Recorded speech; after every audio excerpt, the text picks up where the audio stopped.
Alhamdulillah strike perdana iwak les iki cah. Dina minggumu piye cah? Dina mingguku iki sik jalan-jalan. Dadi rencanane iki mau mumpung dina minggu arep budal mancing asine iki. Dadi kon ngeterke mamaku ning ngene adikku dhisik. Dadi iki video lekku mancing ndek ngisore iki cah. Dadi serong dina berturut-turut iki budal mancing terus. Iwake wis ngene iki, iwak les, iwak kating ngono kuwi. Jan akeh ning kene iki. Angger bar musim banjir iki. Jane ya ora gede-gede tapi lek sekedar nggo hiburan ngono jan walah wis weru tenan. Anakku lho jan ben dina melok ora gelem ditinggal.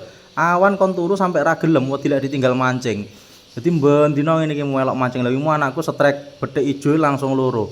Lah bar strike bethik kok langsung strike meneh iki entuk iwak gabus. Jane entuk telu kudune dhek wisan. Sing loro ucul iwake. Dadi lek narik kebanteren ngono wis nyewemplung meneh. Lah iki kok langsung entuk meneh iki mudheke. Daerah ngenamu ngono piye? Lek bar musim banjir ini akeh iwak apa ora? Lek ngene aku niki walah iwak sembayarang jan akeh tenan. Baung-baung barang ngono ya akeh ning mancing ning nggon tanggul-tanggul ning pinggir-pinggiran ngene iki. Jadi lek musim banjir wis ngene iki. Lah iki aku entuk iwak gabus iki tapi sik cuwilik. Gur mancing nyekrik ngono ki lah gaya pol lek ning kene iki. Jan golek iwak poen ae ramu piye cah apa sik poen koyo ngene aku. Lah iki wis rampung iki arep mulih. Dan wis ngono kuwi, sawen angger dijak mancing iki anakku. Padahal ya mlaku ngono ya kewangelan angger ning ndut-ndutan iki.